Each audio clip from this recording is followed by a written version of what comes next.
करू तर आदरणीय श्री अमेय आर्डेकर बुवा गायक इथे उपस्थित आहेत, तर प्लीज तुम्ही इथे खुर्चीचा मान राखा. एक खुर्ची प्लीज काका इथे ठेवा. खरोखरच आज गरज आहे, कारण खरोखर बुवा एक म्हणजे सांगेनच, कारण आतापर्यंत भजन केली म्हणजे कसं वेड वाकुडे काय आपण असं पण केलं तरी तर देवाचं नामस्मरण असतं. वेडे वाकुडे गायन करीतो आम्ही देवा, तुम्ही सांभाळून घ्यावे. म्हणजे परमेश्वर आपल्याला नेहमीच सांभाळतच असता. आपण कसंही काही करा, किती काही वाईट कर्म करा, पण तरी पण देव आपल्या सदैव तत्पर पाठीशी असतात. जसं आपण कुठेतरी काय बरंच काय करत असतो, गायन म्हणा किंवा अजून प्रत्येकाच्या अंगामध्ये बऱ्याच काही कला असतात, तर आपण सुद्धा बरंच काही शिकत असतो. आणि आज बुवाने सांगितलं, आजकाल बुवा म्हणजे काय, बारशाची गाणी लिहिली, लग्नाची गाणी लिहिली की बुवा होता. पण खरा गायक होण्यासाठी हेंकाच माहिती असतात की सकाळी उठून किती वाजता रियाज करूच लागत असतो ना बुवा.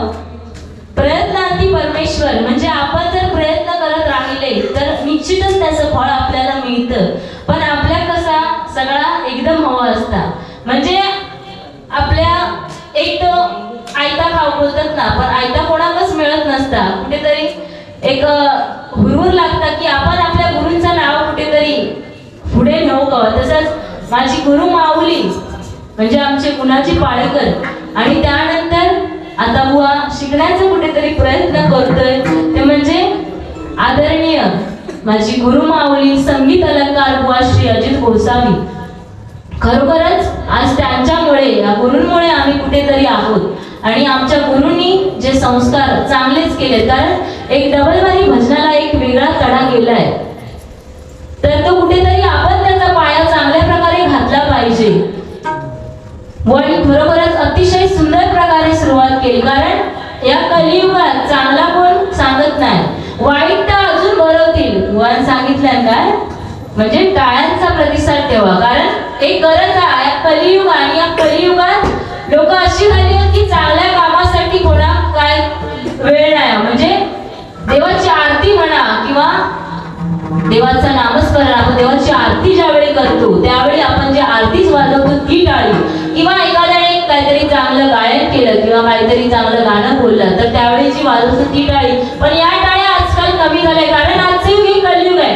पण या कलियुगात आज जास्त टाळीचं प्रमाण कुठे वाढला, आता मालवणी सांगूचं झालं तर आम्ही काय देवगडचे मालवणी असो, आजकाल काय कलियुगीला कली जिकडे तिकडे भरलेलो. आणि या डबलवारीच्या भजनातून एक म्हणजे चांगलं ते घ्या, वाईट ते सोडून द्या. आणि वाईट काय सांगणार नाही, चांगलंच सांगणार. पण कलियुगीला आज सगळे म्हणजे तरुणांपासून ते अगदी म्हाताऱ्यांपर्यंत आजकाल टाळ्या वाजवतात. त्या टाळ्यांचे प्रकार काय, हातावर घेणार, हे आजोबा वगैरे सुद्धा बरेच हातावर घेणार तो पांढरा चुनो आणि त्यावर तंबाखू आणि टाळे वाजत राहते. म्हणजे ही टाळी आजकाल या कलियुगात जास्त वाढली आहे, तर ती टाळी वाजवायची की देवासमोर आपण जी आरती करतो त्यावेळी टाळी वाजवायची, या प्रत्येकात आपण ठरवू हवा.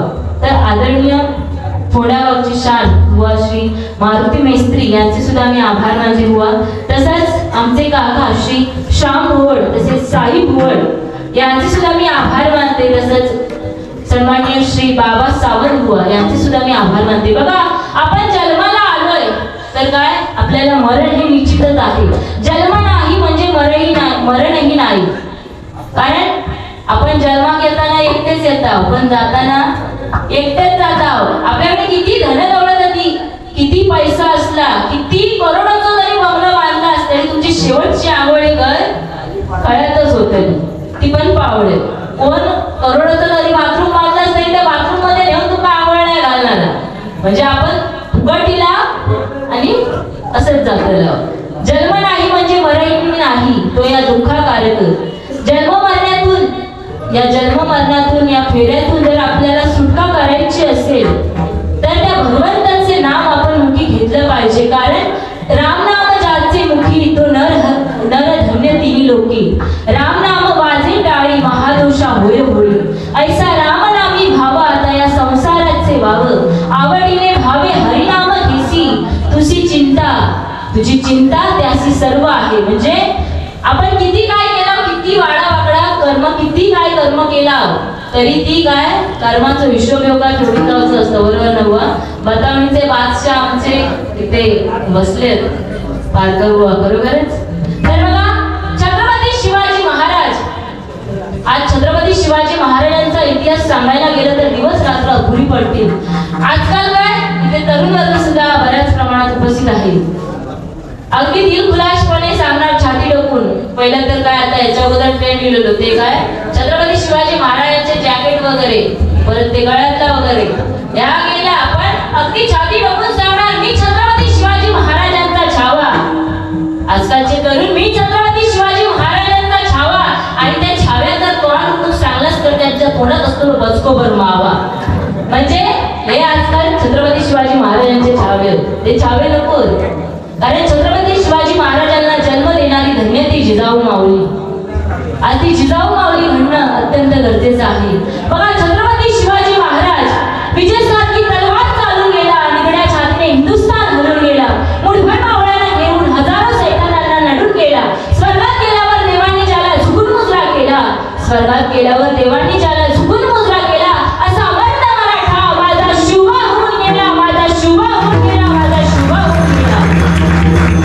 छत्रपती शिवाजी महाराज म्हटलं की कसं अंगात जोश आला पाहिजे. आणि छत्रपती शिवाजी महाराजांची आठवण ज्यांची पुण्यतिथी असते तेव्हाच करणं, किंवा शिवजयंती असते तेव्हाच आठवण येणं गरजेचं नाही, पण त्यांची आठवण ही आपल्याला दररोज येता आली पाहिजे आणि त्या मावळ्यांसारखं आपल्याला कुठेतरी वागता आलं पाहिजे. तर रूपावली सादर करते वा.